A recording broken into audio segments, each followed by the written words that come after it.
Hello, Blenders, and welcome to episode number 203 of ReelBlend, a podcast that has 100 cameras set up for the musical number. My name is Sean O'Connell, and on this week's show, trailers from the big game to discuss. A lot of footage for some really exciting upcoming films that we wanted to talk about with you guys. Uncharted hits theaters finally after being in production or on the development shelf for almost a decade. And the director, Ruben Fleischer, is going to join the show as this week's guest. So we got a lot of show to get to. Let's dive right in for episode number 203. As mentioned, I'm Sean O'Connell, the managing director here at CinemaBlend, and joined by Jake Hamilton of Fox 32 in Chicago. Hi, Jakey. How are you? Hey, buddy. What am I missing? Why do I not get this week's joke? Kevin, you get the joke, right? Kevin McCarthy at Fox 5 in Washington, D.C. Well, we just did an interview with David Morse for the Green Mile, which we'll have on our show soon. We could say if it happens. Hashtag it happened. Yeah. And he was telling us a great story about Lars von Trier. Okay. Yes. And Dancer in the Dark. And there was 100 cameras set up for this like musical number. 100 cameras. Well, How was anyone supposed to get that joke? Well, it's from a story from an interview we just did. Jake, the jokes are for me. Yeah, literally. That's why I tell the opening jokes. No, Gabe has no idea, but that's okay. I want people to sort of be on their heels when they start the show. It's not a should we just call this Sean Blend? I do. When David Morse said that, the first thing that came to my mind, I mean, if you guys have ever seen the behind the scenes footage of The Matrix. Yes. Yeah, when he's shooting the bullet time, like it's just dozens and dozens of cameras firing off a millisecond at a time to get that Let's talk more about this interview that no one's ever heard yet. That's okay. We're teasing it. We are. This is a great tease. He tells some amazing stories about The Rock and Dancer in the Dark and, of course, The Green Mile. So we'll have that on the show Negotiator very, very soon. If you are watching us on YouTube, thank you for joining us. Please head down, give us a like and a subscribe, and join us here each week for the video component of the show. For your audio listeners, if you want to join us in the video format, head to youtube.com/ReelBlend Podcast. Of course, we are available all the different places where you get your podcast needs met. We have a ReelBlend Premium show, which the real ones Premium will tell you that the most recent one was off the rails. We got into a conversation. So just to let people know what happened, because you might have seen some social media conversations and wondering what the deal is. We play a game on the premium every once in a while called the 2-Film Challenge, where if the aliens were to come down to our planet and we had to explain to the aliens. This is not the game, though. This is not the game. What two films best represent someone who Gabe mentions? Gabe may I interject? Because again, you're already not explaining it correctly. But in a way, like that's how we interpret the game. Hang on. The prompt is not what best represents. Someone says, not an alien, a human being says, I've never seen a single movie from this person, whether it's the director or actor. What are the two films, you only can pick two, that you would suggest they watch first? It's not their best films. It's not what best represents them. You kind of come up with the criteria as we go, and that means we argue we will all the time. We will not rehash this conversation in the least bit. Thank you. But I will say that the conversation turned to Leonardo DiCaprio. And if you would like to hear our very heated thoughts about the two films that DiCaprio was showed to the aliens. People's reaction on social is helping me sleep at night. They really did side with you. Yeah, they did. So, if you want to listen to both of us, I want to point that out as well. Yeah. We were firmly on one side. So I love that Gabe was described as the parent in the car trying to keep all of the kids, which actually is basically just ReelBlend. That's what my official title at CinemaBlend is. The parent in the car. Yes. So if you want to hear that, go to ReelBlend Premium. If you want to find out how to get episodes of ReelBlend Premium, head to the description for all of the information on how to join. Like I said, we have so much show to get to. I want to get right to our interview with Ruben Fleischer. Ruben's been on the show before. He directed the first Venom film. I think we had him on for Zombieland 2, and now he's returning to come back and talk about his video game adaptation of Uncharted with Tom Holland and Mark Wahlberg. So without further ado, Ruben Fleischer talking Uncharted on the ReelBlend Podcast. So, Ruben, we are a director-driven podcast, so please feel free to get as in-depth and nerdy as sometimes you don't always get the chance to do in those 4-minute TV pods. So, seriously, we love that kind of stuff, man. So, seriously, thank you for joining us today. I can't help but be nerdy and geeky about directing stuff. That's just what I do. Good. Well, then you were going to fit in well. So I actually wasn't going to start out my first question this way, but I just talked with one of your amazing actors, Toddy, who told me that while you guys were filming this, Tom was actually running around and showing people behind the scenes footage of Spider-Man No Way Home and pictures of Andrew Garfield and Tobey Maguire on set and some pre-viz stuff, and was just talking about all these secrets that we've been trying to get out of him for the last 2 years. He said he was just so excited to tell people about it. I'm sort of curious, did he ever tell you about any of this stuff? I mean, it seems like it's so I don't crazy know to what think. Tommy's talking about, honestly, unless she was just privileged to things that I wasn't. But I never got a glimpse of much of that stuff prior to going to see it in the theaters like everybody else. Wow. You were busy directing a film. Ruben, I would love for you to open up about planning your action sequences for IMAX. I did not get a chance to see this movie in IMAX at the press screening, and so I'm going back opening weekend just to see it in that format, because the plane sequence that people have seen in the trailers and this outstanding pirate ship sequence are truly next level inspirational stuff. And so I want you to talk about just framing your action for that and making best use of all of the available screen in the IMAX format. That's awesome that you're going to go see it again, Sean. That makes me really happy. But yeah, I can tell you, seeing it at that scale of an IMAX screen is really breathtaking. I mean, I think it works really well on a conventional feature film screen, but there's nothing like staring at a 70-foot or however big they are IMAX screen. And in terms of playing the action, I mean, what's really nice about IMAX is it affords that additional aspect ratio. So you have the top and bottom that the black bars, so to speak, cut out on a traditional movie.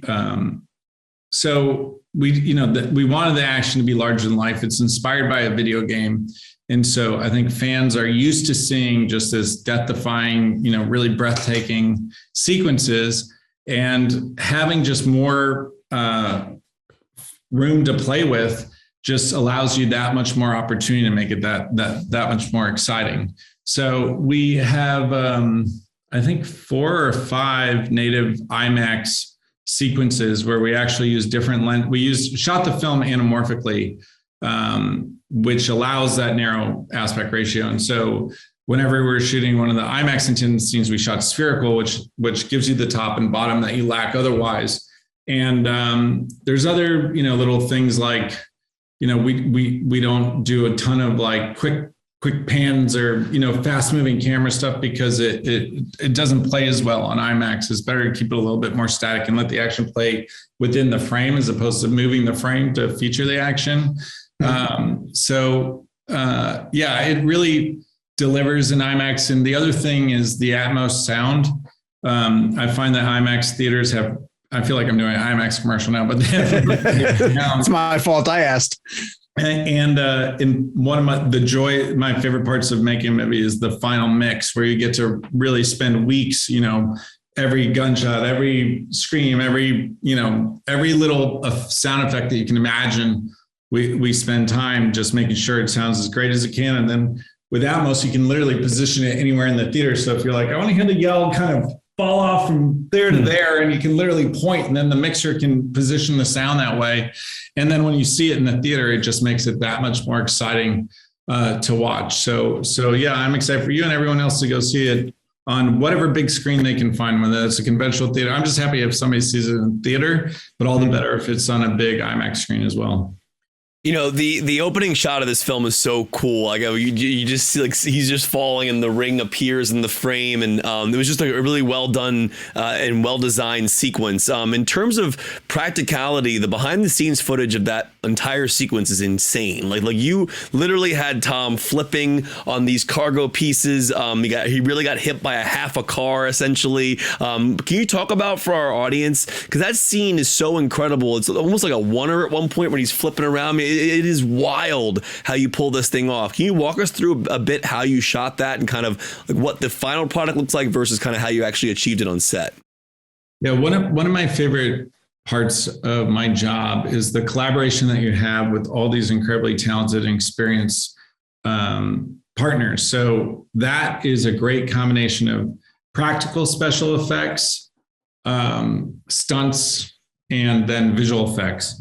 And so we had the good fortune of having some extraordinarily talented people behind the camera helping me. And so, for example, those boxes that are on Kuka arms is what they're called, but they're robotic arms that would not look out of place at an auto manufacturing plant. And so the 5 boxes that we had were on 5 Kuka arms. And they can program them so that they had this like movement as if they were swaying behind a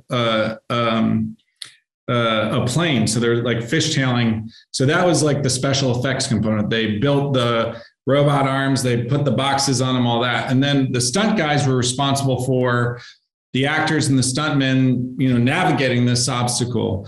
So that's jumping across, leaping, shooting, doing whatever they did. And that was with this guy, Scott Rogers, who was our second unit director. He's he's known for his rigging skills, but just terrifically talented and experienced guy. And then Tom himself, at the center of it all, performing those stunts makes it all the more exciting just because we didn't have to cut around the stunt guys because we had the movie star at the center of the frame at all times, performing them stunts himself. And then the third component of that sequence, which is really important, is the visual effects aspect, because I'm not going to ruin the movie for anyone by telling you that it wasn't actually shot at 20,000 feet hanging out of the back of a plane, but instead it was shot in a parking lot in Berlin outside of the stages that we were shooting in. And so it was against blue screen, and all those environments and everything else had to be comped in once we had shot the source material. So we had, actors and stuntmen on wires with giant fans blowing in their faces on these moving robotic arms. And that was already impressive. But then once you make it look like, instead of a blue, solid blue background, they're instead, 30,000 feet above the sea. It's just, it all comes together in a beautiful way. Ruben, if Tom Cruise listens to this episode, he's going to call you and he's going to say, Ruben, come on. You got to do it in midair. Come on. Ruben, we were all sort of texting after, because we all saw the movie on the same day, I think, and we're texting about just how insane the final act of this film is. You've got these 2 ships hanging by chains from helicopters and kind of having a midair duel. It's incredible. It's one thing to come up with that idea and put pen to paper and go, yeah, that'd be cool, and just sort of write out the script. It's another thing as a director to look at it and go, okay, what the hell? I've got to try to bring that to life. As cool as that sequence is, when you were like sort of kind of seeing the words on the paper, was there any part of you that sort of went like, oh shit, now I have to figure out how to actually do this? No, I get excited about those opportunities, and that's true for the sequence we just discussed as well as for this one. I was just geeked because I am a big fan of the Pirates franchises and all kind of classic pirate movies. And so we've all seen boat battles a million times, but we've never seen them in midair. So getting to stage that action, have an actual swashbuckling moment, which I'd never done before in the midst of the chaos. And then, it really plays like, we took inspiration from whether it's X-Wings navigating, cavern, like when the X-Wing goes into at the end of Star Wars, that's not unlike some of the channels and caverns that our boats go through. We took inspiration from all different places. But yeah, for like, I'm a kid in a candy store with this stuff. Like even if it is intimidating, I'm not saying it wasn't intimidating, but it's also just so exciting because you get to make this radical sequence, which I can certainly say I've never seen before. Yeah. That's a rare thing to be able to say with these big budget action movies. It feels like some of this stuff is really, really hard to top, what's already been done. But part of what excited me when I read that was literally just, it's not another car chase. It's not another whatever. It's like something I've literally never seen before. And hopefully that's a good thing. And hopefully audiences appreciate it as much as we enjoyed making it. All right, awesome. I'll go from big scale to something really small, but an important detail, because I'd played the games religiously. I love them. But there's an element that I didn't realize was missing until it came on, and that's the shoulder holster. When Tom finally puts a shoulder holster on, and I think you actually give it a musical cue. Is there a little theme that plays with it? Talk about that moment. The video game theme from the games plays there. There's two instances in in adapting the video game to the big screen. I was really set up, I want it to be distinctive. I don't want it just to be a carbon copy of the games. I don't want to just try and recreate what they've already done so well. I want to make our own movie that can stand on its own 2 feet, but pays homage to this thing that we all love. That was the origin of it. So for that moment, when Tom puts on his signature, or I should say when Nate puts on his signature holster, it felt really appropriate to dial in the Nate's theme from the video game because it is such a fan moment. You can't help but as a fanboy, just be stoked when you see him as he should be. And so we had to underline it with the video game theme. The only other time that we used the video game music in the movie was when a noteworthy cameo takes place earlier in the film. We also have that theme playing when that character is met. Yeah, that's awesome. One thing I want to ask you is in terms of small details, the ring necklace is such an important piece to Drake's character and Nate's character, and the idea that the brother gave it to him and it's almost a character in its own. It's part of the film in a very immersive way. For you in your own life, what is that element? What is that ring necklace that you carry with you? Is there something that is that important to you that is that importance to that character? That's a really great question, and I wish I had a great answer for you. I'm sure it exists, but I cannot. I'm going to look around my office because this has a lot of my past. But I think I'll get back to you on that one. I don't know that I have something quite as equivalent as the ring as far as what my touchstone is.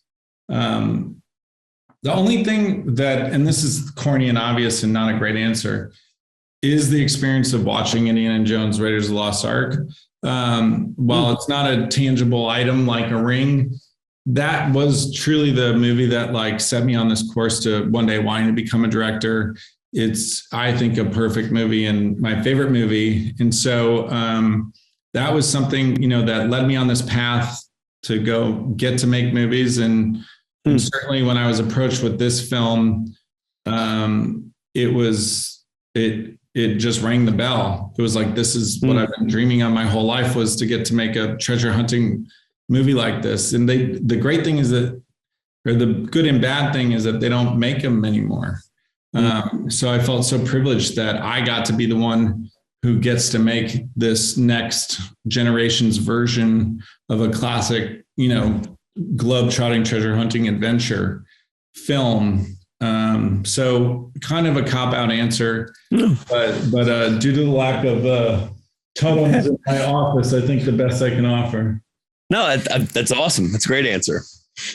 Ruben, there's a great brief moment in the film where Drake name drops Indiana Jones, which implies that those movies exist somewhere out there in the Uncharted universe. I'm curious, do you think Nathan Drake is a fan of the Indiana Jones series? Yeah, I would bet money the reason Nathan Drake became who he became was because of his love for Indiana Jones.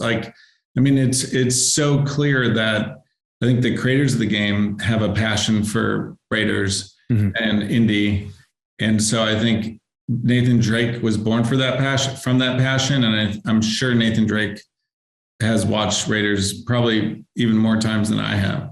Yeah. I got to assume the line, nuns. Why is it always got to be nuns?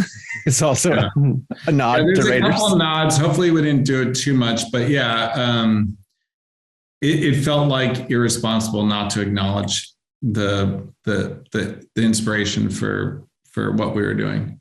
Well, if Sony has, sorry, John. Oh, no, good. I was gonna say, if Sony has shown us anything, it's that they can pull off these multiverse stories and do the impossible. So what are the chances that we get Tom, Angelina Jolie to play Lara Croft and Harrison Ford to play Indy all in one just epic adventure together? Yeah, we'll have to call Spielberg about that one, but that'd be pretty amazing.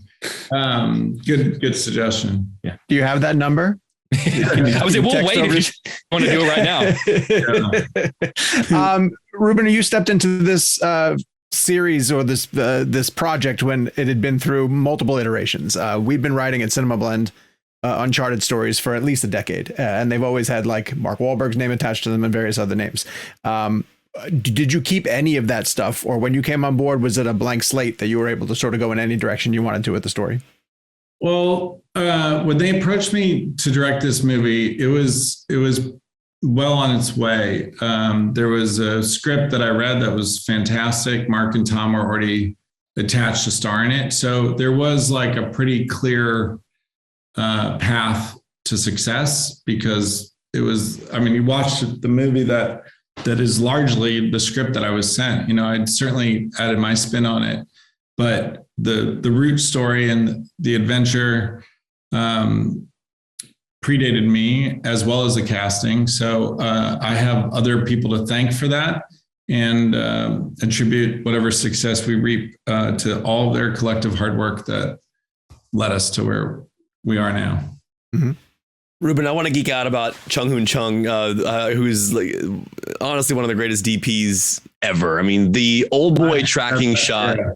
Yeah, the old boy tracking shot still might be one of, top 10 greatest shots of all time. And obviously what he did with Edgar Wright recently in Soho, just a phenomenal DP. And I just wonder, like, you know, in terms of working with him, knowing his history of what he's worked on before, obviously I'm sure you geek out with him a little bit about his camera work and like what he's done in the past. Like, talk about your relationship with him and kind of the choice to bring him on.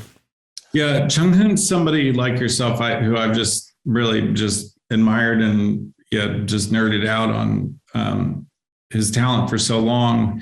I actually met with him first on Venom. And at that time he had a translator conduct the interaction, because his English, he wasn't fluent in English and he wasn't comfortable kind of talking without a translator. And given what a huge movie that was and kind of where I was at, I wanted somebody who I could have a more direct communication with.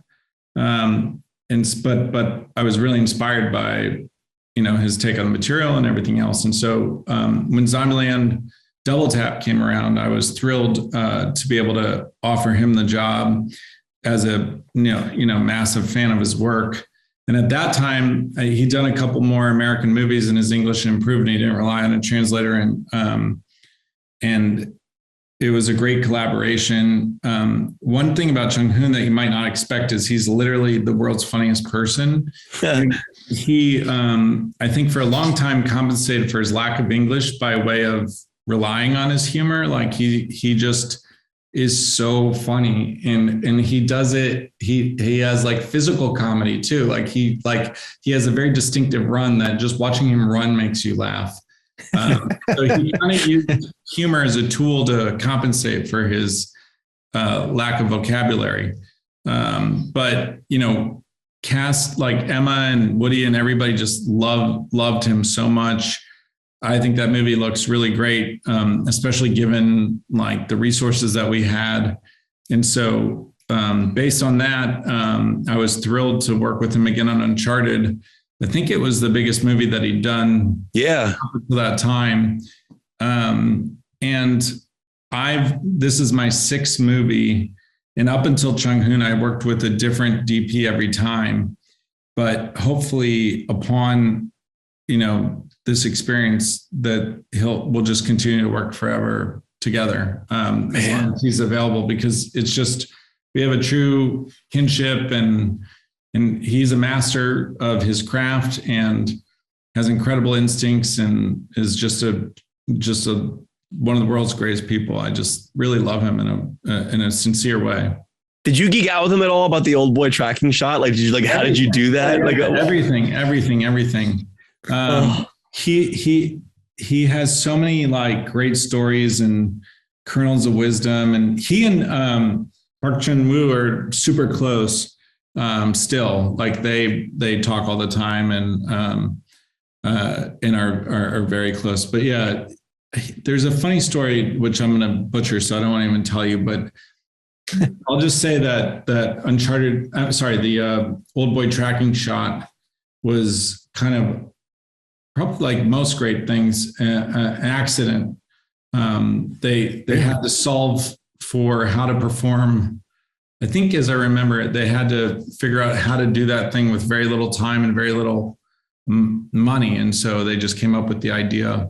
The oneer. And the other thing he told me is that they shot a second camera just in case, and so there's a second angle on it, but it obviously wasn't used.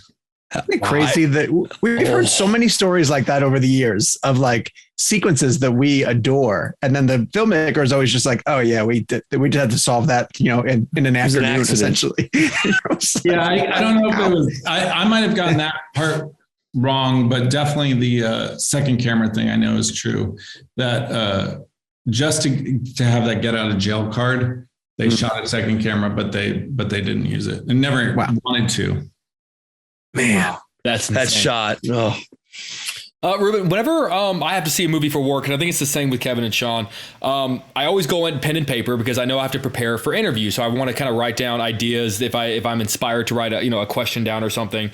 And so if I really love a movie, what I'll do is once it actually comes out, I'll go see it again, obviously without pen and paper, so I can just enjoy it for what it is. I'm not working. I don't have to worry about coming up with question ideas. And it's two completely different experiences. I'm wondering what your two experiences playing the game have been. Just casually, what it's like to play the game casually, just as a fan, versus what it's like to be pressing the buttons, knowing that you're going to direct this film, and how differently you look at it once you know you have this job. Yeah, I mean, for me, I had played the game when it first came out. On PlayStation, and liked it obviously, and was attracted to it for all the reasons we've discussed. But just life got away from me, and I was busy and had kids and just stopped playing video games. And so I kind of hadn't played it for a really long time until they approached me with the movie, and then I went back and played all the games. And there it was more along the lines of your note taking, where like I wanted to have the experience of playing it so that I could harness that and try and provide satisfying moments for fans of the game, and have some of those details that are specific to the game playing. So there's Easter eggs kind of buried throughout the film as a tribute to the game, and to hopefully satisfy fans who love the franchise. Yeah. Obviously my background betrays me as a comic book fan, and obviously it's not lost on me that the man who directed the first Venom has now directed our current on-screen Spider-Man. So I have to ask if it's crossed your mind at all that when Sony wants to put those two together, if you're willing to return to the franchise and maybe shepherd both of them.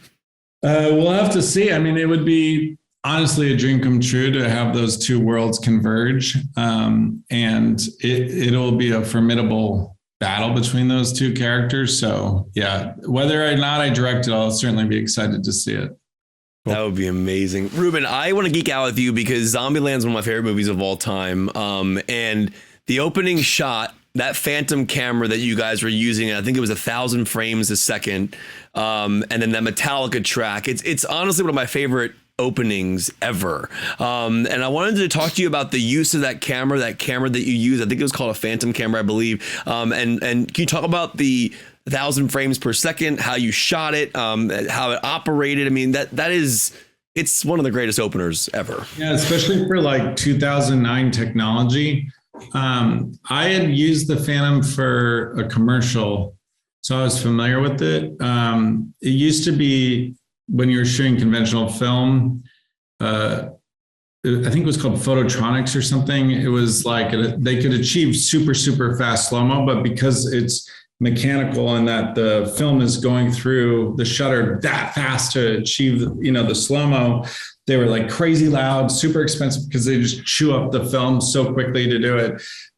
So it was always kind of prohibitive. It wasn't used a lot unless you had incredible resources, or it was like one of those classic, like going through an Apple films, like we've all seen.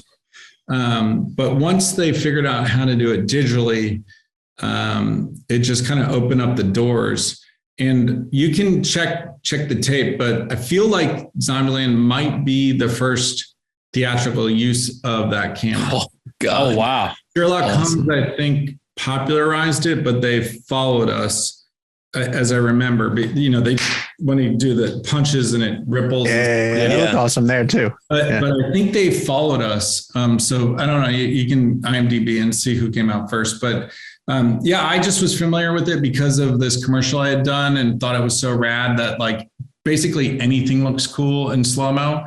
And so in designing that sequence, we wanted to tell the story of how it all happened. And I don't want to correct you, but it's actually not the first thing that happened in the movie. Like it's the payoff, like you meet Jesse, he tells you the rules, it concludes, and then it comes to that. And so I wanted to use it as a way to tell the story of like, okay, we just met this character who's in the midst of a zombie apocalypse. Here's the story of the moment that the apocalypse happened. Yeah. So it's like, you know, girl with the milkshake. Oh, that was the other thing. We want to make sure that in every frame there was something either liquid or exploding or whatever, fire, just anything that looks cool, slow down. So like, you know, the zombie spraying blood, whatever it was, just the guy falling off the roof, like all of it just looked so rad, slow down. But we didn't have a lot of time to shoot it. So it was one of those things where it's like, we'd be on a street and like in this direction was, let's say a storefront. So we shot that direction. Then we just turned the camera here and there was like a sidewalk. And so we'd figure out a sequence for the sidewalk. And then we just try to get as many different moments. And we were like the big zombie who spits out the vomit or whatever, our head of makeup. So we just put whoever was around in it and kind of just let loose. But it really, for me, I'd come up as a music video director and it's the combination of visuals with sounds or music. And so I felt like I was making music video again, like just run and gun. That song choice. And then, then getting For Whom the Bell Tolls, which honestly, we never thought we could get that. And we were thrilled. Apparently when Metallica saw it, they were just geeked. They thought it was rad. Like they just loved, you know, the visuals as much as we all do. And we're happy to do it. And then we got to use their song again for the sequel, which was awesome. You'll forever be in my collection at home here. So thank you, man. Well, I don't feel that special because basically every movie in your collection. So these are specifically chosen. My wife and I have a whole 1,600 of them. This is the first Blu-ray she ever bought. So wow. Well, I'll take that as a there you go. A feather in the cap. Thanks, Ruben, we were very excited to get you on the show. All three of us are huge fans of the movie. If ever you want me back, I'd love to talk more because I love geeking out on movies just as much, if not more, than you guys do. Yeah, awesome, we'll get you back on. We'll talk about Jawadi's score next time because it's phenomenal too. So we'll get into all that. Yeah, I'm glad you like it. Thanks, Ruben. Thanks, guys. All right, man. Take care. Thanks for your time. Thank you very much to our friends at Sony Pictures Entertainment and, of course, to Ruben Fleischer for joining us to talk Uncharted. We will have a review of that later on in the show. Let's get to a remembrance of an icon that we lost earlier this week. And this one hit pretty hard. Ivan Reitman passed away. And it that would have been difficult at any time because of the impact that he had on our film history, the way the reasons why we love film and a lot of the movies that he made that won us over to movies. This one was particularly strange, if only because selfishly we had him on the show about 2 months ago to promote Ghostbusters Afterlife. And so because of that, his passing brought up a lot of really interesting and difficult feelings because in a way, and Jake, you said this in the text thread, but it was one of the first things I thought of as well, too. I was really happy that he got to do a lot of press for Ghostbusters Afterlife because not only was that press junket a celebration of that film, but it was very much a celebration of Ghostbusters and his filmography because Jason, his son who directed Ghostbusters, was super open about making all of the conversations about his dad and his dad's legacy. And if you haven't seen the tweet that Jason put out, he essentially concludes it by saying, like, watch my dad's films, go celebrate them, you know, keep talking about his work. That's what he would appreciate. Yeah. And so that's what I would like for us to do as well, too, because, I mean, he's seminal. You know, he's one of the most influential filmmakers. And I think Mike Ryan, who's a fellow film journalist, was talking about like the 3-film run that Ivan Reitman had with Meatballs, Stripes, and Ghostbusters. Yeah. And then he had another one in a 4-film run kind of through the 90s where it was, I'm going to botch this, it was it Twins, Ghostbusters 2, Kindergarten Cop, and Dave, I think it was. Oh, God, Dave. Oh. So, I mean, you know, just the ability to transition from all those different films and deliver those types of crowd pleasers is remarkable for any filmmaker. To your point, a thing that I feel like we often say when someone passes is, you know, there's this showering of love and appreciation for the person and their work. And I think we've even said this about people before, like, man, I wish we'd done this when this person were alive. I wish we had made a point to let them know how appreciated they were. And yeah, I mean, that's basically for those of us who were lucky, because not everyone did get him on the Afterlife junket, but for those of us who got him on the tour, I think each one of us during the interview had a moment to express our love and appreciation for him. I think to an extent, Jason got a lot of opportunities to express his love and appreciation for his father. I mean, he really got to hear from a lot of people how much his work, and also like how beautiful it was that Afterlife was so well received. You know, like that, even though it was, you know, directed by Jason, Ivan was obviously very much a part of it. And the movie is very much a love letter to his work. I mean, everything that we love about the movie is because it's an extension of Ivan. And so to have basically universally the entire world say, hey, man, we love you, dude. We love your work. Like, isn't like, yes, when we all got the text and we got the notifications, obviously we were all heartbroken, but there was a part of me that was just sort of like, what a way to go. You know, like to have the entire world before you pass basically say thank you and express how much your work and your life's effort changed our lives. I mean, that's ideal. You know what he got to see as well, too? They took that movie around to a couple of different fan events, and then they had a big premiere of it at New York Comic Con.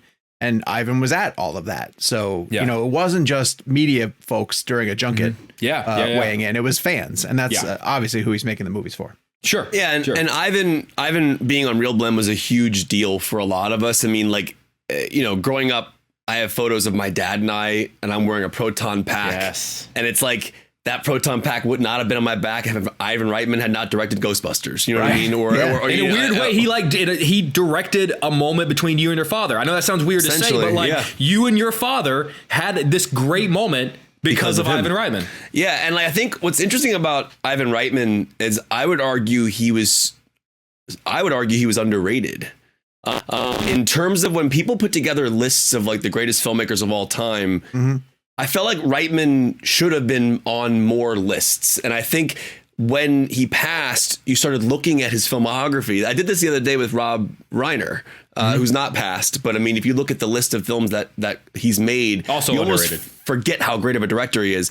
And Ivan Reitman, you know, that run you're just talking about, the 4 run or the 3 run. I mean, he was obviously a master director. But I never thought I was always hopeful that, and especially now with everything that's happening with his passing, we're starting to understand truly how great he was. And I think we all loved his movies and everyone loved his work. But I don't know that people thought, oh, that's Ivan Reitman when they talk about Ghostbusters, or you know, like that's you think about Spielberg when you watch a Spielberg movie because he's so prominent in pop culture. Reitman was like almost like under the radar, directing some of the greatest movies of all time. Well, he might unfortunately get overshadowed by, you know, his participation with Bill Murray and Dan Aykroyd. Like they get the headline. Interesting. Yeah. And what's fascinating, because I mean, if you ask somebody who walked down the street and you ask 10 people who directed Ghostbusters, would they know it's Ivan Reitman? And I think that's kind of what I'm getting at. And I think the beauty when someone does pass, like their work lives on forever, obviously through cinema. And I love the outpouring and understanding of really how truly great this guy was as a filmmaker. He was a brilliant director. And if you think about everything, like the Ghostbusters, the practical effects, but everything we did with him in our interview, I looked back at the video and it was just truly incredible to watch Jason watch his father talk about Ghostbusters, because like Reitman grew up obviously with his father, knew he'd been on those sets. I mean, it's not like this guy was listening to someone talk about Ghostbusters for the first time, but Reitman was so engaged in what his dad was saying to a point where he even asked his dad a question during our interview, something he wanted to know. And I'm like, this is insane. Like, this is like a guy who could just call his dad at any moment at that time and ask him like, hey dad, what's the deal with Sigourney Weaver? Why do you think she's so incredible in these films? And I was like, it was just a cool moment. But in terms of Reitman, I just, the films that he made, they're so massive from my childhood. I mean, like Ghostbusters, Kindergarten Cop was everything to me. Again, when I was a kid, I didn't know Ivan Reitman directed Kindergarten Cop. It wasn't until years later. But he was like low key one of the greatest directors of our time. And I say that because I feel like I'm just happy that we're celebrating him on the show. I'm happy that his work is being celebrated. Obviously, he was only 75. He was very, very young, I would argue. And I think he passed away Saturday, the 12th. I believe it was right. And it was announced Sunday on Super Bowl Sunday. And, to me, it was after all, we see a lot of celebrities who pass away and that we've talked to in our life. But he was one that really hit me. Like that was like we had just talked to him 2 or 3 months ago.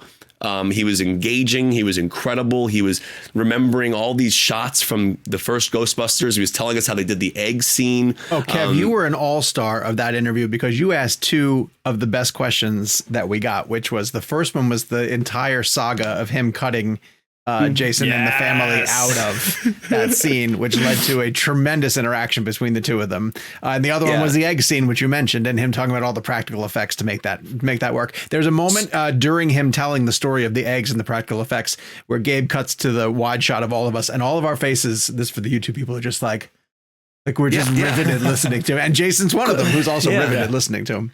When I was a kid and I saw that scene, I didn't understand like what practical effects were yet. I mean, I don't know how old I was when I saw the first Ghostbusters, but I must have been like 5 or 6, right? It wasn't until years later that I read that they did that for real. Like, I had heard stories about it, but just hearing him explain the compression air like popping out of the eggs. But what Sean's referring to, if you haven't listened to that interview, I had gotten Jason Reitman the day before, and so it was the first Ghostbusters, right, Sean, that him and his mom and his brother were cut out of. Yeah, it's when the Ecto-1 shows up at the skyscraper before the Ghostbusters walk up for the final confrontation. And Ivan had shot a scene that had Jason, his brother, I believe, and his mom, and then the scene was taken out of the film. So we jokingly brought it up in front of Jason and Ivan as like a quote unquote family therapy session, and it was really funny. It was just, I don't know. I love that moment, and I feel like it was so cool that if you watch the new Afterlife film, Jason brings that. He went back to the archival footage, found the actual film, and put that shot in Afterlife. I mean, that to me is just like, what a full circle, like great story. But anyway, so the point I'm trying to make is like, I feel like Ivan Reitman, I don't think that I gave him the greatest appreciation when he was living, a filmmaker. I felt like I loved all of his movies, but I just I never really took into account how much he affected me. Sure. And when we talked to him on the show, Ghostbusters was a big deal, but then Dave, I'm like Kindergarten Cop, Twins. I mean, this guy was crushing it, just low key crushing it. Gabe, can we quickly do a 2-film challenge, Ivan Reitman, or no?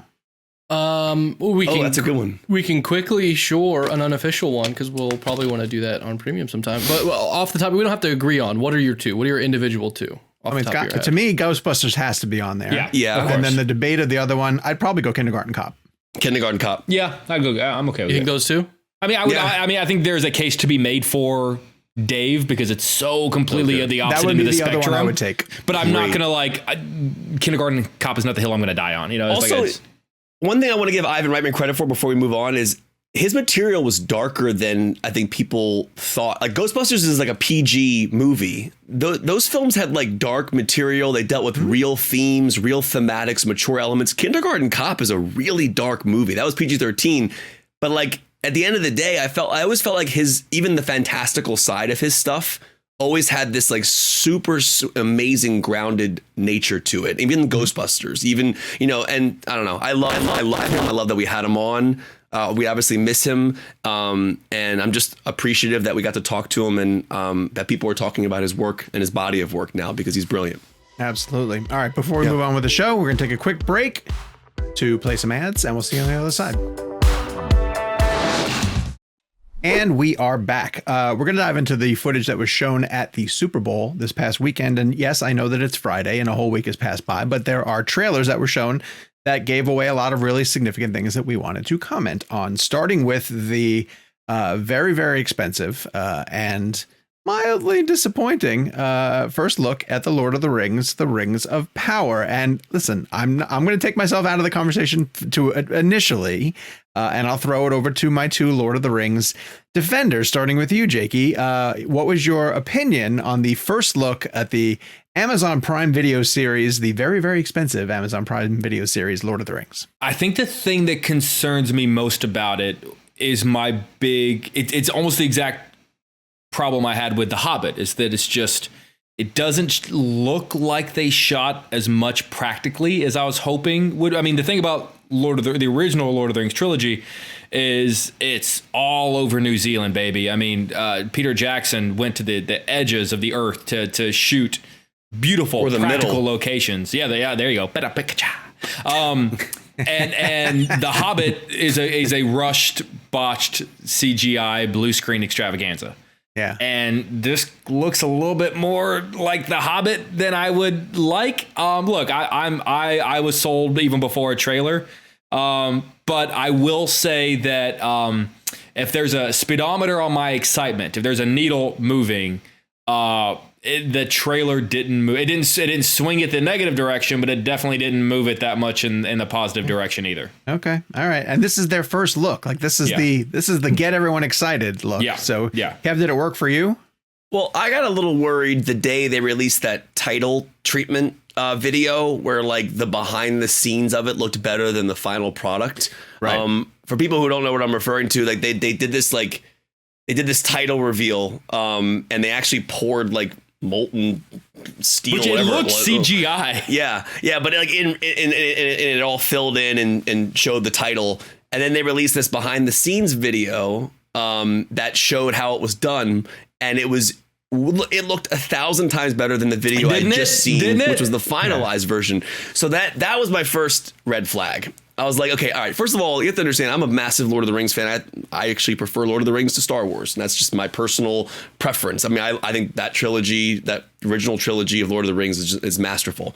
So I'm all in. Peter Jackson, I'm all in on him in terms of that world. But without him directing, I'm a bit concerned. And I think my only thing is, did I need this story to make me, does it fulfill something I don't know about Lord of the Rings? But would already? you rather have this story than, I mean, my initial complaint was like, seriously, are they redoing Lord of the, like, I know what happens. I would much rather have this story than them rehash everything we've already seen.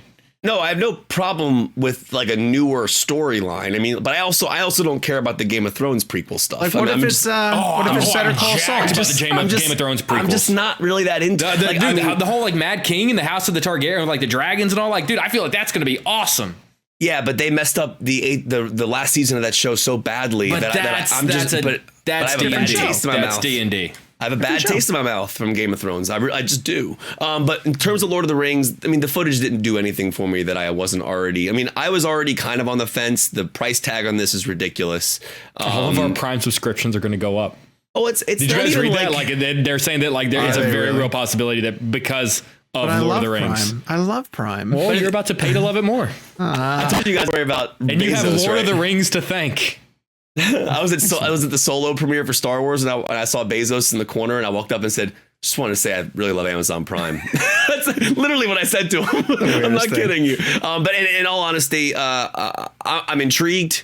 I will say this: like I wasn't at all interested in watching Reacher, and now I'm obsessed with it. So there's a total possibility that I might throw Lord of the Rings on and it might blow my mind. You won't know until you see it. I'm just not like Jake said, I'm not feeling it yet. I'm like, okay.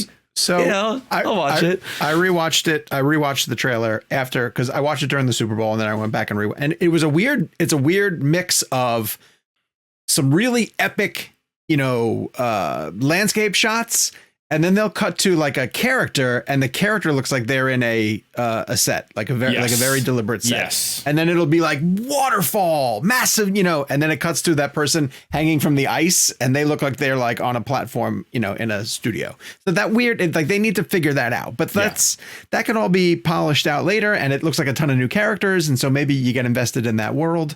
Like, who's to say? I don't know. So we'll see. Listen, I'm all in. When I saw the first Lord of the Rings, when I saw Fellowship of the Ring, I didn't read the Tolkien books. So I was a fan based on what Peter did, right? So I was all in just on that material. So this could blow my mind. You never know, man. So we got the first trailer for Nope, which is the new Jordan Peele. And I have to say that my reaction to it immediately was deep confusion, because I had no clue what this movie was going to be about at all. And then all of a sudden we're on a horse ranch, and there's this massive cloud, and I still don't necessarily it was a great tease, because I still don't really know what it's about, but even the setting caught me off guard. It seemed a little more modern than I thought it was going to be. Maybe my expectations or my presupposed. I'm making a board there. I'm going to bail because I don't quite know what I was saying. My preconceived notions of what it was going to be threw me off. But that's great. I mean, that's what I wanted out of that trailer. Someone got a screen grab. I think it was Adam Frazier got a screen grab of what looks to be the head of an alien, a tiny little alien peeking out somewhere. Wait, that's different. You're talking that's different than like the what looks like a woman in a dress and the veil floating up. Yeah, and you see it's different. Different shot. I need to go see this. It's on Adam Frazier's Twitter account. Possibly. There's the actor's like in the corner, and you can see the head of what we think to be an alien. Which I think is prominently placed on purpose to mess. Oh, so you think it is? You think it's extraterrestrials? I don't know. I mean, here's the thing. So my most anticipated movie of the year is this film. I mean, and so there's a lot going on here. I mean, Get Out and Us. I think Jordan is now, ever since Get Out, is an event filmmaker. Like this is. I can't wait to see whatever he does. I don't care what it is. I don't care if Daniel Kaluuya is reading the newspaper for 2 hours. I will watch Jordan Peele's new movie. On top of that, sounds like a terrible movie. This one's shot on film. Hoyt Van Hoytema shot this movie. They shot 35 and 65 mil film, not digital. Michael Abel's returning to score it, who's a brilliant composer, who did Get Out and Us. What I love about the trailer is it gives you nothing, but it gives you everything. I didn't walk away from the trailer knowing anything more than I already did, just about the idea of what it might be. But I mean, I've seen people mess around with the title. I'm trying to stay away from online theories because I don't want theories to become reality. But like Nope apparently could mean not of planet Earth, which is like an acronym that could be used for that, which would play with the alien aspect of it. But I mean, like, the final shot of the actress flying through the air, is and that's awesome. Again, I'm trying to stay away from theories, but I read something about that could possibly be like a gravity thing where things are falling or things are falling upward versus down. I don't know, but I mean, he's not Nolan. I mean, Hoytema shot Dunkirk, Interstellar, Ad Astra, Tenet. I love Ad Astra. I think the thing that excites me most about this movie less is about what it's about and more about what is it going to say, because like Jordan Peele's movies like always say something, and it's like, okay, if this is his alien invasion, if this is his like dark R-rated Close Encounters, cool, but what's that? There's that great old Roger Ebert quote, and it's something about like, I don't love what movies say, I love how they say it. Mm-hmm. And that's kind of what I'm intrigued about, is like, okay, like, cool, if it's aliens, it is, whatever. But like, it's not just going to be that. Like, he's going to use aliens to say something. Yeah. And that's what I'm intrigued about. That's why I really think he's one of the most exciting storytellers. Because whether he's doing sort of the thriller aspect from Get Out, or the straight up horror aspect from Us or Alien Invasion. It's not just that, right? That's why I'm sold on Peele. I think they want us to think it's aliens. I have a feeling that he's not going to be playing with aliens. I don't know. All I know is that this guy has one of the most incredible minds of any filmmaker working today. Get Out is arguably one of the greatest scripts I've ever read. Number one. It is perfect script. And even so Sorkin admitted that it was. Yeah. I'm telling you, it is. This guy is on a different level, and I almost feel like he's still trying to prove that. We already know it. I feel like he is exceptional. And the title's perfect. Everything about the trailer was awesome. That's the only thing I'm going to say. I'm all in. I know you're all in. No one has a perfect filmography, right? Like he does so far. Somewhere along the way, Jordan Peele is going to slip. He's going to slip. It's just inevitable. Actually, like no one makes a perfect film. Disagree with you. What is Paul Thomas Anderson's slip up? Inherent Vice. You're wrong. You're just wrong. It's not a bad movie. No, it's not a bad movie, but it's amazing. I don't love Inherent Vice, but it's not a bad movie. For me, I think I grew to love it, but There Will Be Blood didn't work for me the first time I watched it. Again, you're wrong about that. Yeah, so you guys are just wrong. It's not necessarily that it has a bad movie. All right, what's Fincher? I don't like Magnolia. I really can't stand Magnolia. I mean, that's like one of his. But you can't deny that Magnolia is not a well-received film. I'm talking about like saying that every filmmaker eventually has a slip up, and you're not wrong. I mean, Cameron made Avatar, but at the end of the day, generally, there are a few that don't have it. Tarantino has never had a slip up. What's his? What's to me? It's Kill Bill Volume 2. Yeah. What's Fincher's? Fincher's is probably Girl with the Dragon Tattoo. Panic Room. I thought you were gonna say Mank. Could be Panic Room. Well, it's Alien 3, if we're really being honest. That's his fault. Don't tell me that. It's got the name David Fincher on it. Jordan Peele is in. That's like saying that Justice League is the original cut is Snyder's fault. Yeah, come on. I know. Sean wrote a whole book argument on that one. What? I was kidding. What? I know, but my point being is that, like, you're right. I mean, eventually a filmmaker will hit a lull, or they'll, but you hit a single instead of a home run. He's not gonna. You don't hit a home run at every at bat. Eventually, he's gonna hit a double. What bothered me the most though about Us, and I loved Us. Obviously, I did. I saw it 5 times in theaters. Everybody compared it to Get Out, so everybody was just like, oh, Us wasn't as good as Get Out. And I get it. I think it's really good. I mean, do you think the same thing happened to Spielberg when Close Encounters came out? Do you think people were like, oh my God, it's not as good as Jaws? Right. But no, my point is, I thought Us was equally as great as Get Out. My point is, though, is that, like, when you have a hit like Get Out, it's so hard to step out of that wake of that hit and find grounding. And, like, I think, like, Us was a really risky move for his second film. It was a really risky film. I do want to say, while we're on that discussion of, like, you know, could he slip or whatever, I think it was around the promotion of Us. He's had a quote, which I'm going to paraphrase, about how he started directing pretty later in his career. Yeah. And so he takes every single shot that he gets very seriously. And I think we're going to see more of a Tarantino trajectory where, like, maybe when he's all said and done, he's only made 10 films, but they're going to be 10 films that he took the time to make. And that's interesting. Not necessarily, like, he basically said, like, I don't have time to make a studio movie. I need to make as many original movies as I can. That's cool. Because do you think they're all going to be under the horror umbrella? No, I think there'll be a suspense element. I mean, I don't know. I couldn't see him going back and doing like a Key and Peele type comedy movie. Key and Peele is genius. I love Keanu. Keanu is brilliant, but I feel like if he does a film like that with, like, Keegan again, it'll still be kind of. He won't direct it. Yeah. Well, I don't know. Well, I would love to see them do a comedy. I would love to see him direct a horror comedy. Would be want to awesome. see a 2-hour movie about the valet guys. Yeah, and it's just celebrities. It's just celebrities. Bruce Willis. One little piece of minutia that I want to mention. This is really cool. So Peele's actually taking a little bit of the Nolan route for this movie. Not only is he using Hoytema to shoot the film, but they're going to have, like, full-blown 1:4:3 IMAX shots in this movie, which is the first time he's ever done it.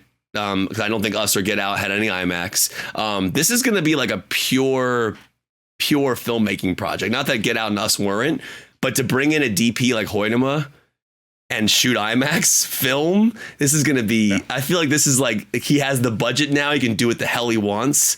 But I hope the higher budget doesn't affect the quality, because we've seen that happen sometimes. Sure. But I'm all in, man. I think Peele is. Also, Keke Palmer looks amazing. Yeah.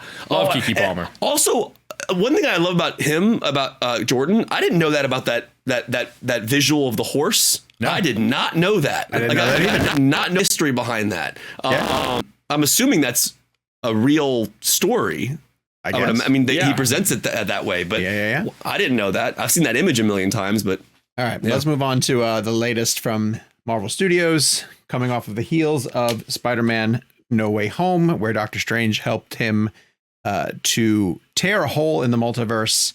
And now Strange is going to be dealing with the repercussions of that. We have Doctor Strange in the Multiverse of Madness, a Sam Raimi film. If ever I've seen a Sam Raimi film, it leans very heavily into the kinetic action style of Sam Raimi, of the horror element that Sam Raimi has. Somebody tweeted, and it was an interesting question of like, if this is as much of a horror film as it looks to be, why didn't they keep Scott Derrickson? One day I want to hear that story. I want to really hear what happened. But no, we still haven't really heard the Edgar Wright Ant-Man story.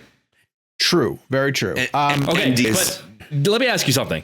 Yeah. The whole, like in this trailer, like looks like the world and the universe is being ripped apart and torn apart and turned into cubes. Is all of this happening because Peter Parker didn't get into college? Maybe. Yeah, kind of. Is that going to be the root of the universe being torn apart? Is it Peter Parker and MJ didn't get into college? What's funny about what Jake is saying, the first time I don't mean that in a dickish way. No. I'm actually going to agree with you on this, because when I first saw No Way Home, the biggest hump I had to get over mentally was believing that that Strange would actually cast this spell to help him get into college, which has these ramifications. But that's his weakness as a character, though. That's the point I'm making. I'm making is like I, as an audience member, and I think that's probably what John Watts wanted, was he like I asked them about this the other day. They were like, when I was watching No Way Home, I was just yelling at the screen saying, why would they open up this portal just to help him with college, whatever it was.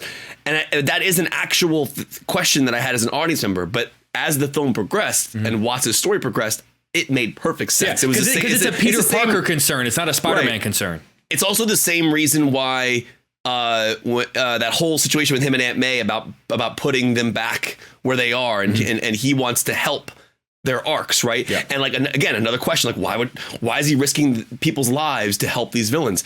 And so going back to Jake's point just now, it is an interesting thing if you think about it. The actual root of what's happening dramatically and from a villain perspective is happening because Peter Parker didn't get into college. I mean, that is actually when you think about it, when you sum it down to its actual point. But I mean, again, there's one other argument though. The argument to that though, real fast, is that he's a kid. Yeah. Remember, he's a high school kid who is dealing with a sorcerer who's casting spells and opening up portals. I mean, like, there's no logic. The kid's he's just worried about his girlfriend. You know what I'm saying, though? But there's logic he's a kid. Logic from a character perspective. Like you're saying, he's a kid, and also that's Doctor Strange's sort of weakness as a character, is that his hubris, and he's like, oh, if someone tells me I can't do something as whatever, I'm going to try to do it. Oh, that's right, because Wong tells him not to do it, and he's like, oh no, I can do it. He's always trying to break that barrier of not being able to do something. There's another element to this, which is whatever happened at the end of Loki.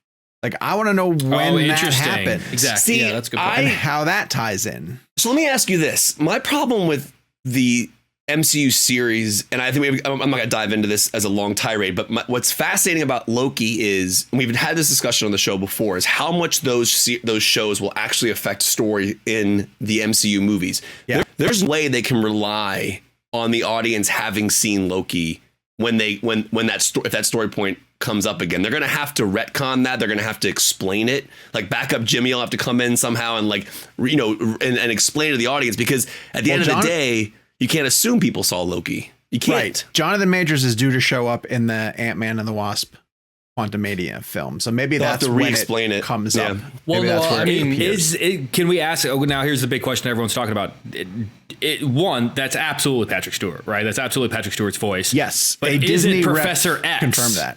But is it Professor X? I heard it's a variant. Maybe that's what I was thinking. Someone said it was a variant. So the idea is that the multiverse is open now, right? And that the characters that we know from the existing MCU aren't going to be the same characters. So yes, he's Patrick Stewart, but which Charles Xavier is he? Like, is he the Charles Xavier that you know from the Fox X-Men movies, or is he a different version of him that could have Stewart some so tweaks much. Or versions? No, he's fantastic. What do you subscribe to the big bold theories, which I feel like we do this every time there's a Marvel or a Star Wars show, and we end up being disappointed when they're not true. Again, 90% of the time they're not true. Do you subscribe to the and Boba Fett?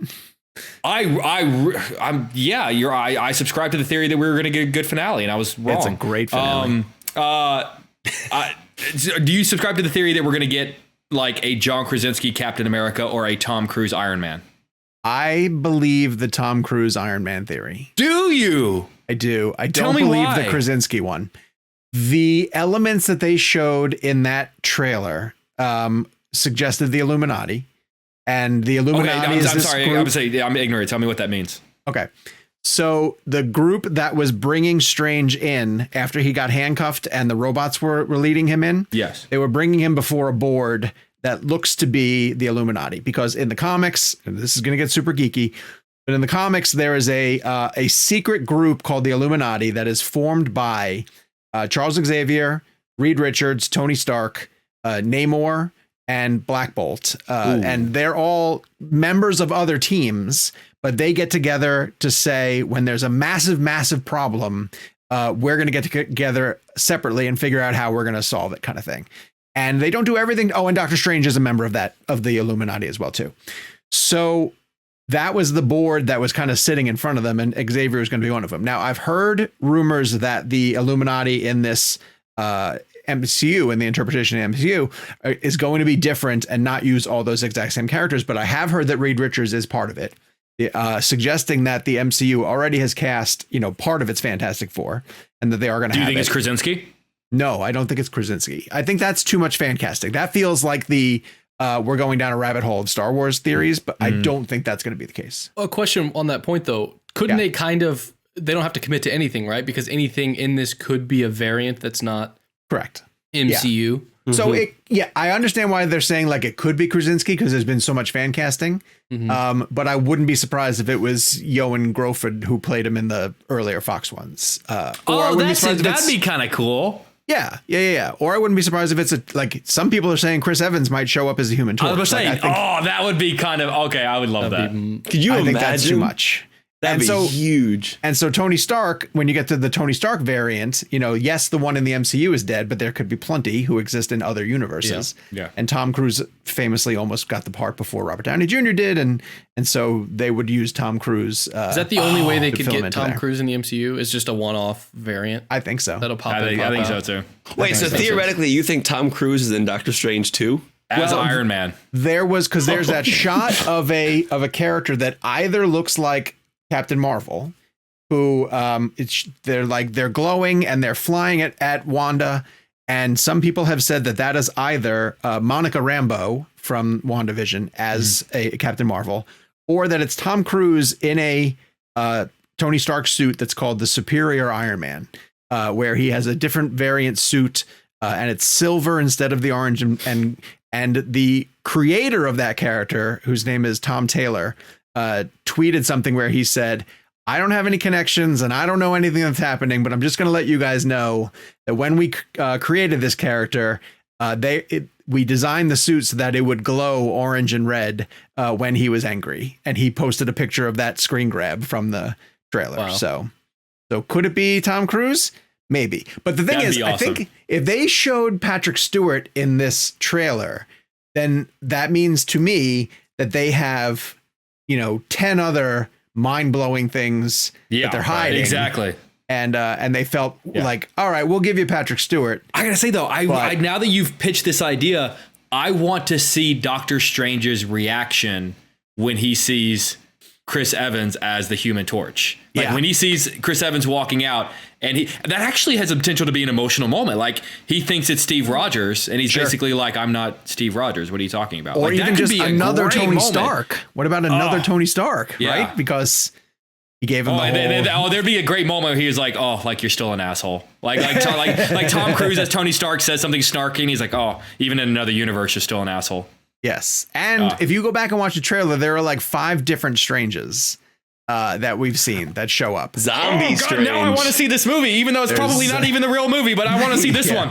If Sam Raimi doesn't throw on Cranberries Zombie during that moment, I don't know what he's doing with his life. He's listening right now and he's like, shoot, I gotta get on Underrated Sam Raimi film, Drag Me to Hell. Gotta mention Drag Me. I love that, dude. Drag The Me to last Hell. shot of that movie is great. Right? You know what I'm talking about? Yeah, It's I haven't so watched it in good. a really long time. It's but I very need to good. Go back and rewatch It's, it. really it's good. him doing Evil Dead in 2020. Or 2000. Sorry, 2000. Whatever it was, yeah. I'm gonna also shout out A Simple Plan, which is fantastic as well, too. Dude, That was his Coen Brothers run. That's one of my favorite movie endings of all time. It's incredible. All right. This week in movies, we have a movie coming to Netflix called Fistful of Vengeance, which sounds fantastic, but I don't think any of us have seen it. Have we seen it? No? Nope. Okay. The movie called The Cursed coming to theaters. Anyone seen it? Nope. We're only a movie podcast. We have seen Dog. Yes, we Jake, have. you're the dog lover in the podcast family. Why don't you tell us about Dog? It actually has kind of a sad backstory to it. So Channing Tatum, he co-directs the film, and he kind of pitched this idea. His dog Lulu, in real life, passed away in 2018, and before Lulu passed, he basically threw her in a car and they went on a road trip together. And the idea of that inspired the premise of this movie, which is that a man has to drive a fallen soldier's dog across the country to attend the fallen soldier's funeral. Okay. And it's kind of all of the, like, not to be just like the wacky hijinks they get in together while on this road trip. Mm-hmm. Good angle. Yes, it's a good angle, and it's got some beats for me that really worked.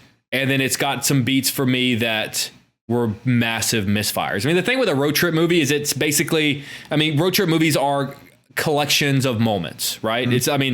It's, the plot, you can't really have the plot be, it's a road trip. And, it's got things have to happen along the way. And unfortunately, the things that happen to them, some of them really worked for me. One of them, there's, to me, 2 very conflicting ideas in terms of what this movie wanted to be, and it couldn't decide which one it wanted to be. There's a moment where someone steals his military jacket, and he chases after the man, and when he's getting the jacket back, he screams at him about stolen valor. Like, you can't wear that, man. Stolen valor. You can't do that, which I understand. But then there's another moment in the film where Channing Tatum pretends to be a wounded veteran and pretends to be blind and pretends that the dog is a seeing eye dog in order to get a free hotel room at a swanky hotel. Yeah. And to me, those are 2 very completely different movies.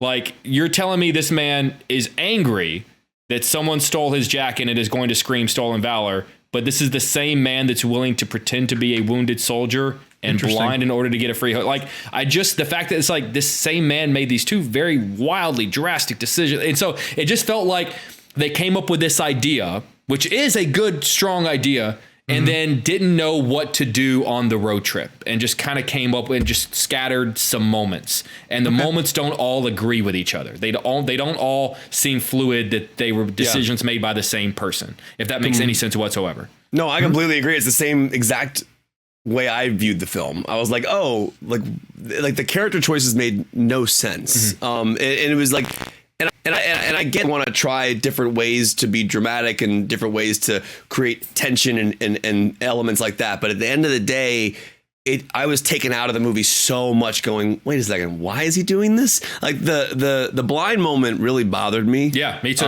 I was like, this just seems, and the idea of it, and you understand why he's doing it, but it just doesn't feel right. It doesn't feel like, I don't know. It wasn't a good character choice, I thought. Okay. And the because I don't find that to be funny. Right. Like, and then there's a moment he's like, I think he's found out.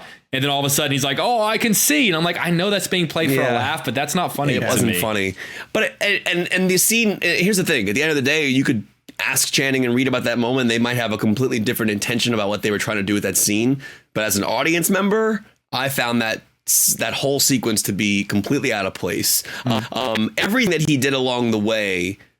Every place he stopped at, it just felt like it was the strangest idea of what they were going to mix him up in. They were just going to put him in some crazy situation with these, like with the two women in that one particular scene. It was just like at one point, like a weed. He ends up at a weed farm.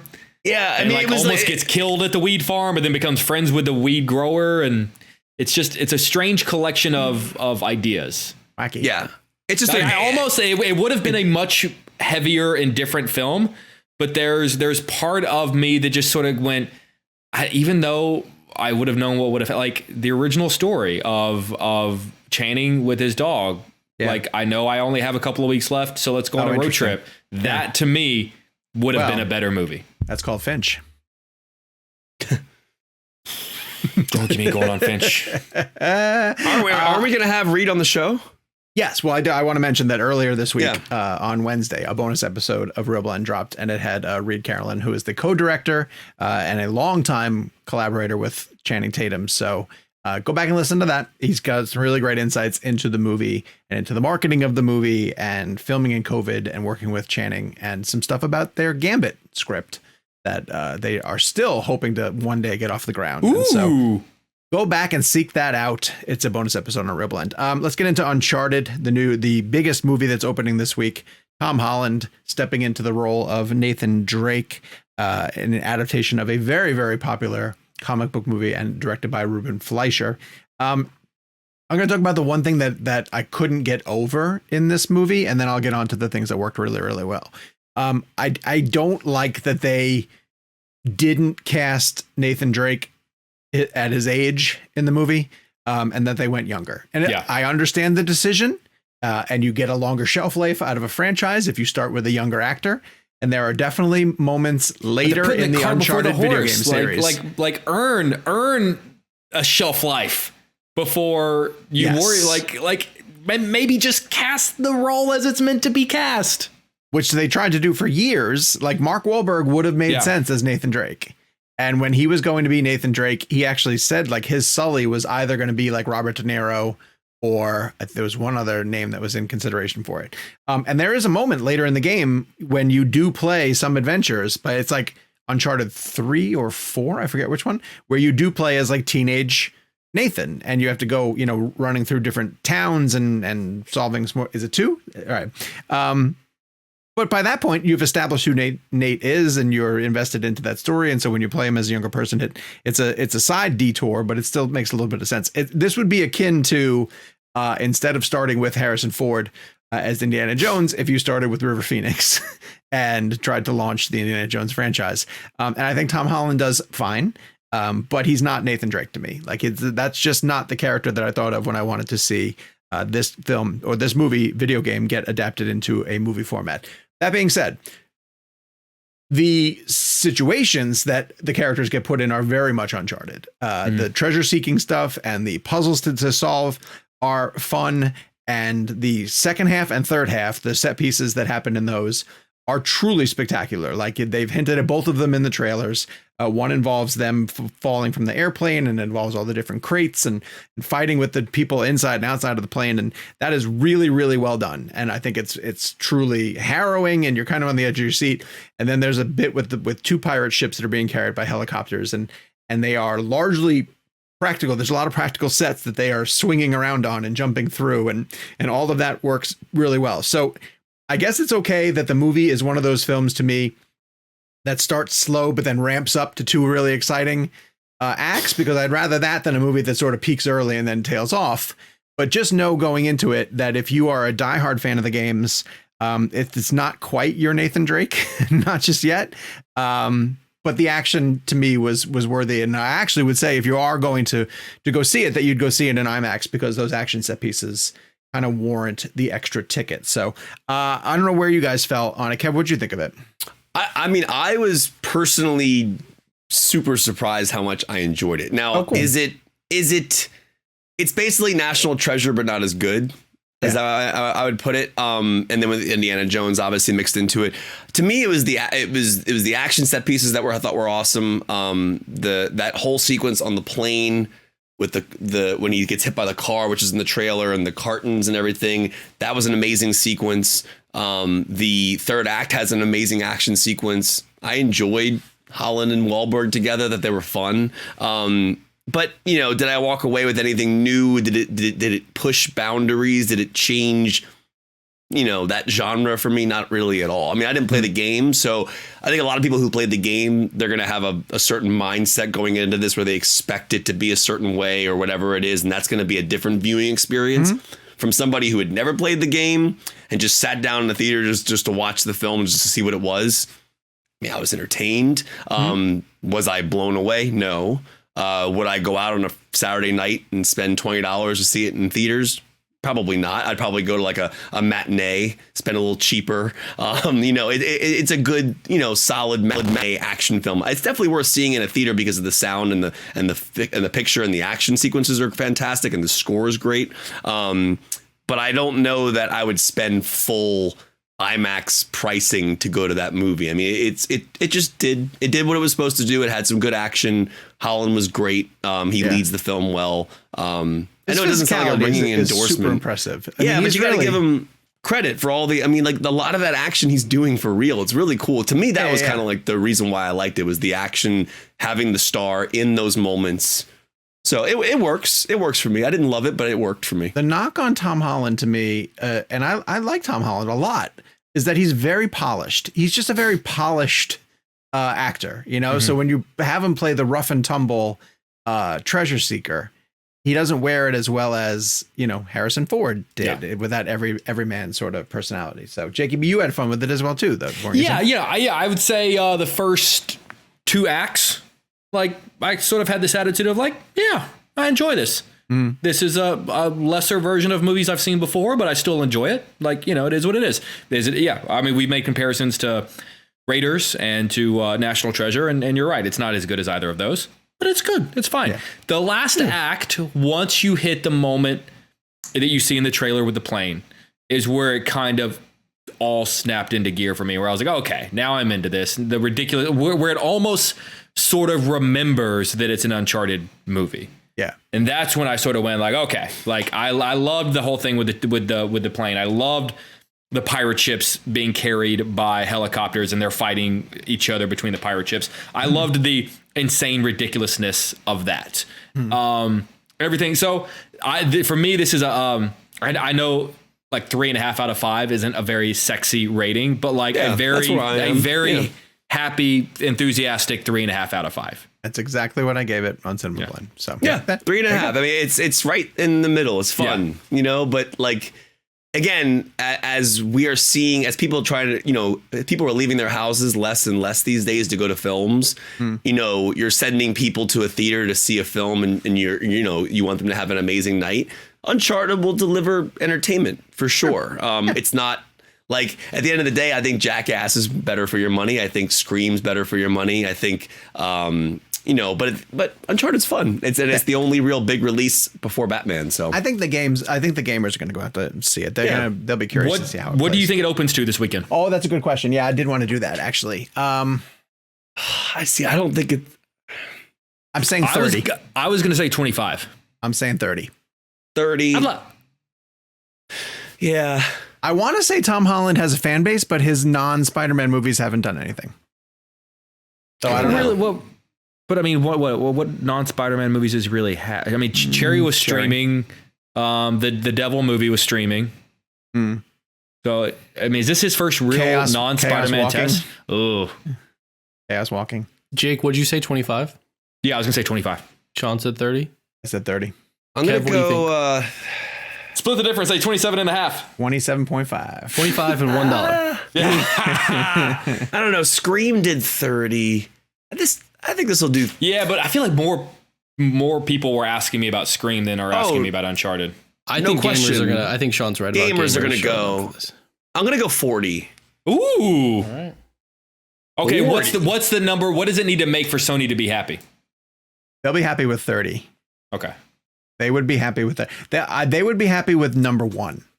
Really, They just want the number 1 slot. No, I mean, it did pretty decent numbers internationally over the weekend. Oh, did it really? Okay, Yeah. That's good to know. There you go. See? Yeah. Kevin might be right with 40. I mean, yeah, like 35, 40, but I'll just go 40 just to spice up the bet. I feel like the pessimist of the group. But I would have said 30 initially, and then I'm like, then the gamer thing, and Holland's big, and I don't know. Yeah. We shall see. I am so excited to play this week's blend game because it is an icon who is very near and dear to my heart. Have you met him? Yes, I did. Yeah. Interviewed him for Jumanji. Oh, cool. Oh, that's right. When you guys got to go to Mexico without me. Paired with Danny DeVito. Yeah. Which was very strange. And so, awesome. That's really interesting, Jake, that you say that because that's the second time I got him because I got him for something else. Was he in Shooter with Mark Wahlberg? I don't know. I got him at Death at a Funeral. Did you do that by any chance? I did not do that one. I love Shooter, by the way. I'm pretty sure he's in Antoine Shooter. Fuqua. And I'm pretty sure I got him for that junket, but that was a long time ago. Speaking of Mark Wahlberg. But Jake, that was one of those instances at the Jumanji junket when I'm looking across at Danny Glover. Yeah, okay, so he is in Shooter, and I definitely got him for that. Where I was looking across at Danny Glover, and he's answering a Lethal Weapon question. Because I asked him about doing sequels. Yeah. And so he talked about the Lethal Weapon sequels. And as he's saying the words Lethal Weapon, I was like, "You're Danny Glover." Yeah. Like, you just said the guy. I've had a few moments like okay, that's such a weird.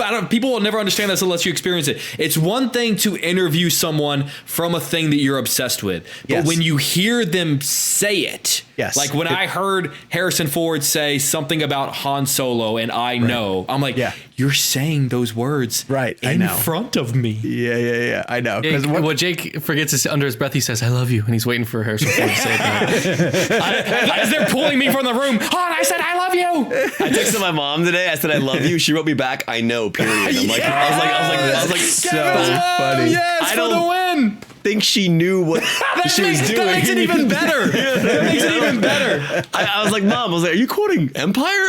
There's no way she was. I think she was just saying, "I know, I know you love me." Amazing. That's really funny. I'm sorry, Sean, I interrupted you. Continue. No, that's fine. That's all I was saying is that I had one of those experiences where that's a great, and that means a lot for you. Well, because I said, I asked them, they were both involved with, sequels or important sequels. And I think I asked them something like a property of theirs that they would want to see sequelized, like something that hadn't been sequelized yet. And he was like, we've had so many experiences with the Lethal Weapon franchise. And I was just like, oh. You said the words Lethal Weapon. You said Lethal Weapon. That was like when I was backstage interviewing Arnold, and he took his hand as a fake knife and stabbed me and said, "Stick around." I was like, "Yeah, I'm." He literally put. How do you exist after that moment? I was like, "What just happened?" Oh, you know what? This is just totally fanboy, and I'm looking back on it. I'm probably I probably came off as a little fanboyish, and he was totally cool about it. I was like, "Dude, can you say 'Don't disturb my friend, he's dead tired'?" I literally said that. I was like, can you say that line for me? Basically, we're three people who are what Chris Farley is making fun of in his SNL sketch is what we are in real life. I was like, "Oh my God, it's Arnold." I mean, he was my childhood hero. Yeah. All right, well, let's get to Danny Glover blend, who is one of my childhood heroes. And my choice has to be Lethal Weapon because that is one of the most seminal films to me. I know I say Die Hard a lot, and everybody knows that Die Hard is one of my favorite movies of all time. But outside of the comic book genre, Die Hard and Lethal Weapon are 1A and 1B essentially. The Shane Blackness of that script and the chemistry between those two cannot be duplicated. And I know because many films have tried, including many films in that franchise. And what is it? I mean, is it an indistinguishable X factor that we'll never be able to pinpoint? Is it different for every buddy? Is it? I mean, I guess if we could have figured it out by now, Hollywood would have done it 1,000 times because it is such a big deal whenever it does happen. I think is there a constant? Is there a through line for the buddy comedies that work on that level? I think with a buddy comedy that doesn't work, only one of the characters is properly developed. Interesting. They're the interesting one of the duo, and then the other one is kind of just there, tagging along. But but Riggs has his own stuff going on with his wife's death and his suicidal feelings. This is only in the first one. I'm only referring to the first always one. out of socket. Yeah, and that's the second one. I'm only dealing with the first one. Does that not happen with in the first one? It's in the second one. Yeah, they introduced it in the second one. And then Murtaugh with his whole, I'm a family guy. I'm about to retire. I don't need a new partner. This new partner's crazy. He's going to get me in all this trouble. Danny Glover plays that perfectly. And that could be a lazy role, but he makes you so much more invested in Murtaugh as a character. And you buy into, they have these little side bits that Shane Black works in about his daughter and how important his daughter is to him. And she's got a little bit of a crush on Riggs. And these are all like character moments there. It's outside of the action, and they each have a history together because they both were involved in the Vietnam War. And the villain who's tied to Lethal Weapon is part of Murtaugh's crew. And it's just, first off, it's amazing storytelling, but the two of them in those roles. Oh, you're making me want to watch it tonight. Couldn't be better. It's great. It's truly, truly amazing. And I think one of the greatest scenes in that movie, there's too many to count, but I love the shooting range scene when Murtaugh fires the one shot through the head, and then Riggs makes the smiley face. And it has probably my favorite line in any script because it feels like it was improvised and so quick, and it's definitely Shane Black. And after Riggs makes the shots, Danny Glover says to Mel Gibson, what do you sleep with that thing underneath your pillow? Referring to his gun. And Mel Gibson super fast says, what if I slept? And I thought that was just such a, like, it just speaks so much to their characters in that moment. And so, I had to choose Lethal Weapon. Wasn't even close. Wasn't even close. Yeah. Kev, what about you? Okay. I stayed in the same genre. I went with Angels in the Outfield, which I listen, and I'm not joking. Growing up, that movie meant so much to me that when Danny Glover came in our studio years ago, after the interview was over, I stood up. I was like, dude, can we do the Angels, like the thing from the movie? And he was like, no problem. Like, he was all in. There's a photo of him and I both going like this. And honestly, like, it's weird because like Danny Glover has done so many other important or big films that were big for his career. But that was my love of Danny Glover came out of Angels in the Outfield. Like it was, and I know it's a remake, but like that 94 film, I was 10 years old. It was Joseph Gordon-Levitt. I loved his role. To me, that is what I think about first when I hear Danny Glover's name. I know Lethal Weapon is definitely the go-to. It should be the go-to. I love his character in Angels in the Outfield. I love that relationship that he has with Joseph Gordon-Levitt's character. I just love the idea of people believing in what they're seeing and that arc of everybody kind of going through that. I don't know. I know it's a strange choice, but that is my favorite Danny Glover movie. And I need to make one of my confessions on the show. I've never seen it. Never seen Angels in the Outfield. Oh, wow. Dude. Honestly, Alan Silvestri's score is beautiful. It's one of my favorite, like that and The Sandlot were my go-to baseball films. Like, depending on your generation, you had Field of Dreams and you had The Natural and you had, obviously Major League, which were all great. I rewatched Natural the other day and what a film. But the 90s baseball films, Sandlot and Angels in the Outfield, those were like on repeat. I think the Angels in the Outfield, correct me if I'm wrong, the case for it was that big plastic. It was Disney the old Disney cases. Yeah, and it was like, and it had like the lining was outside of the open area. You know what I'm talking about? It was like lined around, and it was like larger than the actual case itself. Okay. And you would open it up. I mean, I don't know if I'm explaining it right, but like they had people know what those 90s Disney cases talking about are. Clamshells? You're talking about like the. Is that what it's called? Yeah. I didn't know they were called clamshells. I didn't know that either. Yeah. Wow. Taking me back to my Blockbuster days. But I remember that particular. I think they're called clamshells. Yeah. I don't like. There's I three. think Quentin called them a clamshell. He was talking about the It's Alive the baby carriage on the clamshell. There's 3 VHSs that I distinctly remember having: Angels in the Outfield, and then the orange VHS tape for Good Burger, and then the Titanic, the two VHS set that I pre-ordered and rode my bike up to get. But Angels in the Outfield, get your headlines, Mr. Ismay. That's where it comes. Yeah. Angels in the Outfield, no question. And I know it's not proper choice, probably considering his career is filled with so many. But for me, that's my favorite. Jakey? So it's interesting that the two of you chose those two because interesting enough, those are the two I was deciding between.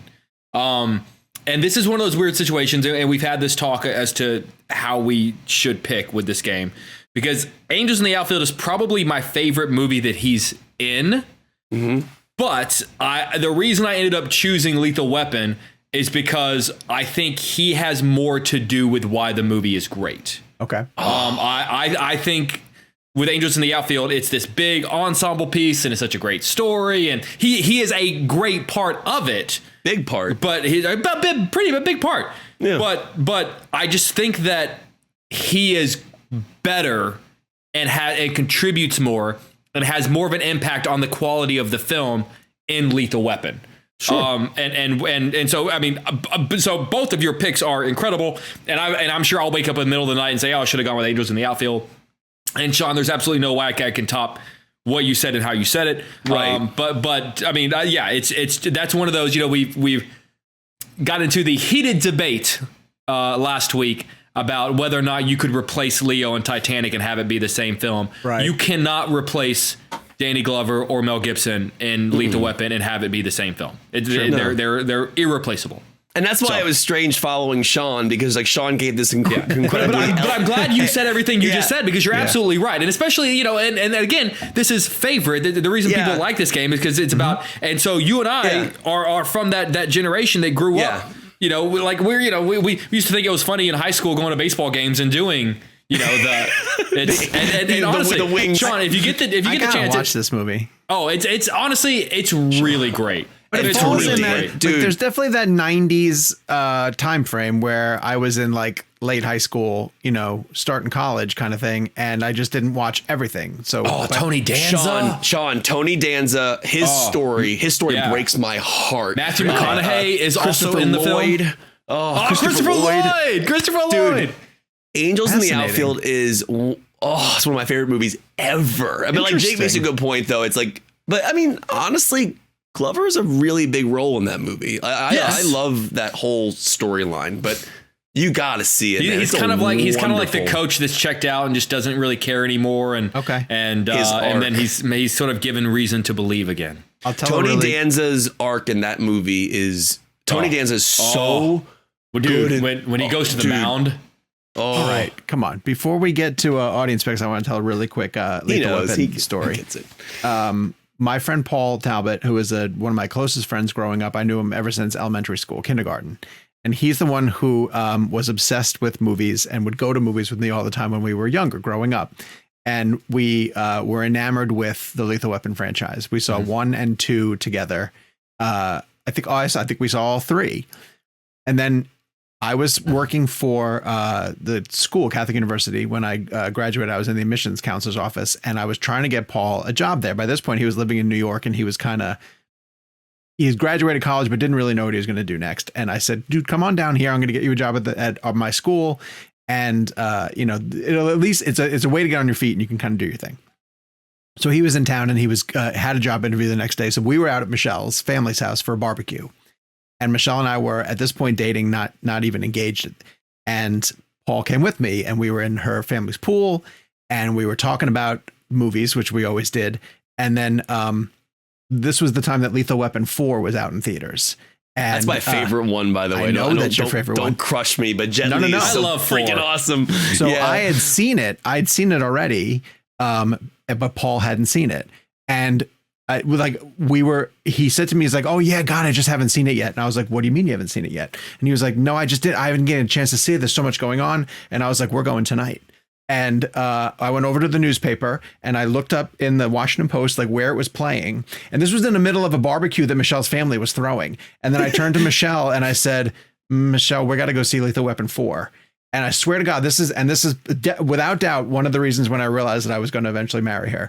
I said, Michelle, Paul and I have to go see Lethal Weapon 4. And she goes, go ahead. And the two of us got in the car, and we left the family barbecue to go watch Lethal Weapon 4. She just knew. She knew like nothing was going to stop us at that point. And That movie's we went and saw it, and awesome. it was majestic. Yeah, it was fantastic. Pesci, was that the one with Pesci in the dentist chair? Yes. God, I love Pesci. Lethal Weapon right. 4 is Jet Li is so good in that movie. Audience picks. Rachel Ho, Michael Breen, they both said Angels in the Outfield. Damian McDonald went with Lethal Weapon 2, which is interesting. Andy said The Royal Tenenbaums, good choice for Danny Glover. Yeah. Nuno Sarnados went with Predator 2. And then Joe Fornaroto, Danny Thill, Jeff Maiman, and many, many others went with Lethal Weapon. So thank you guys for playing hashtag. No Angels? Yeah, No, a the couple first people two said Angels. did. First two people Okay. did. Oh, geez. Here we go. We're going to drop a bomb right in the middle of the show, aren't you, Gabe? If you listened to last week's premium, you know that Kevin feels very passionate about hashtag John Singleton Blend. We're going to be playing John Singleton Blend next week. Let us know your favorite picks. Great. Yes, terrific. Who would have thought that would be the second most passionate argument we got into in that episode? Wait, there was even one that was right before it too. It was Regina Hill, and then there was another one too that we were arguing. Regina King, that we were arguing about, and then it led to Titanic, and everything went off the rails. So hashtag John Singleton Blend. Let us know your pick via email at realblend@cinemablend.com or use the hashtag John Singleton Blend. We have a review this week from Kevin and Scott. And it goes to the ReelBlend guys. We are two brothers who have been loyal listeners of ReelBlend since the very first episode, which I guess at that point would have been Awards Blend. Since then, the show has quickly become our all-time favorite podcast, film-related or not. It's difficult not to echo what so many others have praised about the show: the humor, the chemistry, the format, the in-depth interviews. For us, though, it is ultimately the fun. The show has been a staple for us through hard times and an affirmation through good times, a weekly check-in with some pals to chat about their love of cinema. And I think that's what this show brings to the Filmverse that so many other forums do not. An absolute, unabashed, unafraid, unpretentious love for the movies. No films are overlooked or dismissed. If you love it, you will tell us. On ReelBlend, there are no guilty pleasures, only pleasures. And as far as pleasures go, this show will always be one for us. I know we speak for so many others when we say, thank you, fellas. That's a wonderful review. That's fantastic. You're Thank also you. missing the key to the ending of that review. Do you mind reading the last thing he wrote for me? And as far as pleasures go, the last word he has. It's not in our doc. He says Hubie. He signs off saying Hubie. oh, did he really? You left it out? Yeah. See, of course, Gabe left out Hubie. Oh, I want to point out somebody else wrote an email to me this week, and they ended it with hockey pads. In all capitals.